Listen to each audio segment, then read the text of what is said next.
도박개장죄 처벌 우려된다면 도박범죄 성립 요건부터.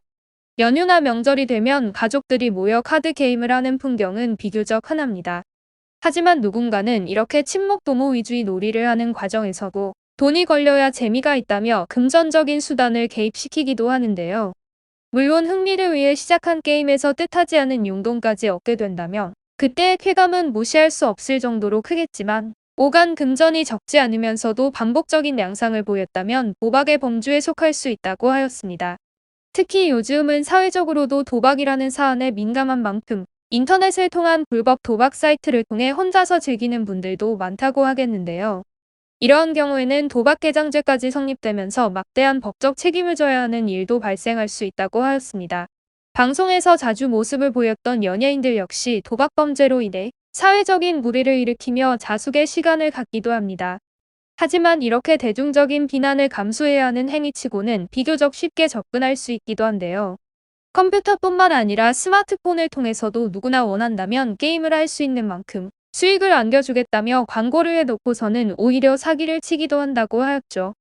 사람 마음이라는 것이 언젠가는 나도 행운의 주인공이 될 수 있지 않을까 막연한 기대감을 품을 수도 있기에 긴장을 놓은 사이 도박개장죄 처벌에 연루될 수 있다고 하였는데요.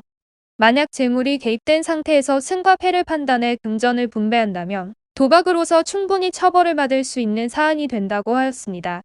도박개장죄는 본인이 직접 관련 장소를 열고 운영하는 경우에 성립할 수 있다고 하였습니다. 단순히 참여만 했다면 도박죄의 이득을 얻기 위해 도박장 등을 경영했다면 형법을 근거로 3천만 원 이하의 벌금 내지는 5년 이하의 징역으로 처벌될 수 있다고 하였는데요. 당연히 본인이 주체적으로 사행성 게임이 진행되는 장소를 만들고 제공한 만큼 단순히 도박을 한 것에 비해 받아야 하는 처벌은 무거울 수밖에 없다고 하였습니다. 특히 요즘은 인터넷을 통해 웹페이지를 만들고 홍보를 통해서도 어렵지 않게 운영이 가능하기에 더욱 이 죄를 범하는 분들이 많아졌다고 하는데요. 만약 사이트만 구축해 놓고 실질적인 행위는 진행하지 않았다고 해도 해당 페이지에 접속한 사람이 있다면 도박개장죄가 성립하게 된다고 하였습니다. 특히 요즘은 도박개장죄가 조세의 포탈과 관련해서도 뜨거운 감자가 되고 있다 하였는데요.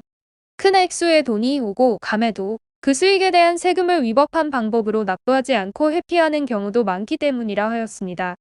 사회적으로 언급되어야 하는 도박이 계속해서 지속되고 있는 만큼 재판부 역시 이 죄에 대한 처벌을 더욱 엄격하게 내리고 있다고 하였는데요.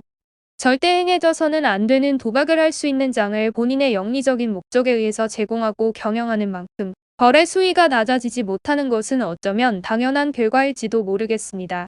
본인은 도박장만 경영할 뿐 실질적인 도박 행위에는 참여하지 않았다고 해도 장이 열리는 주기와 규모와 관계없이 법적인 책임을 피할 수 없다고 보아야 한다고 하였죠. 물론 도박개장죄 처벌 역시 마찬가지로 모든 경우에 있어 처벌이 따르는 것은 아닐 수 있다고 하였습니다.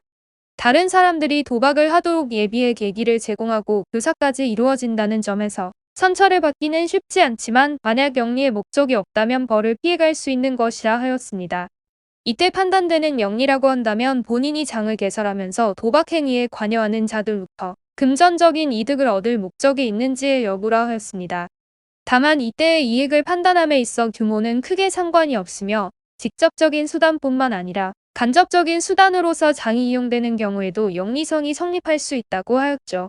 간혹 본인은 장소만을 제공했을 뿐인데 도박개장죄에 해당하는지 문의를 하시는 분들도 계시는데요. 다른 행위보다도 도박은 건전한 사회 질서를 유지하기 위해 금기시되기 때문에 조금만 관련이 있다고 해도 실형을 면하지 못할 수 있다고 하였습니다. 따라서 적극적으로 장을 경영하지 않았다면 도박의 개장과 관련해서는 죄가 되지 않겠지만 도박 방조로 인한 별도의 처벌을 받을 수도 있다 하였는데요. 심지어 단순히 관리에만 관여를 했거나 소일거리 차원에서 음식을 판매하는 차원에서 그쳤다 하더라도 그 과정에서 사행성 행위가 일어나는 것은 모두 인지했을 것이기 때문이라 하였습니다.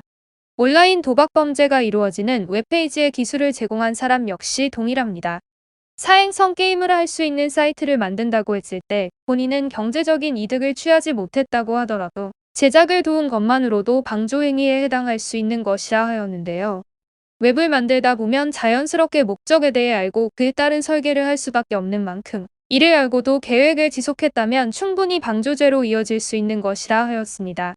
물론 방조 자체가 도박에 적극적으로 가담하고 장을 제공한 사람만큼의 죄가 된다고는 볼 수 없지만 그렇다고 해서 결코 무결할 수만은 없다는 사실을 알아두셔야 하는데요.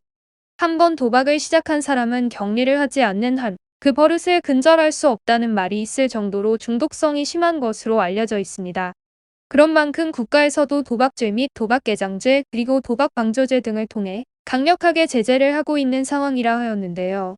개별적인 상황에 따라서 물론 차이는 발생할 수 있지만 가담성이 크게 적극적이지 않다고 해도 벌을 받는 것을 피할 수 있는 확률은 높지 않습니다. 따라서 자신이 개입된 부분을 부정할 수 없는 경우라면 유리한 양형 결과를 거두기 위해 더욱 법리적으로 사건에 접근할 필요가 있다고 하겠는데요. 물론 도박개장죄의 혐의를 피할 수는 없지만 개입 및 가담의 정도에 따라서 세부적인 형은 달라질 수 있습니다. 구체적으로 받게 되는 형에 따라서 책임 역시 달라지는 만큼 자신이 관여한 정도를 정확하게 경계화해 입증하는 것이 중요한데요. 재판부에서는 연관된 기관부터 세부적으로 진행한 일, 그리고 그 과정에서 얻은 영리적인 이득을 통해 형을 결정합니다. 따라서 행위를 부정할 수 없는 상태에서 적절한 방안을 찾고 계신다면 가벼운 처벌로 책임을 다하고 새로운 기회를 얻을 수 있도록 법률 전문가의 조언에 따라 보시는 것이 좋겠습니다.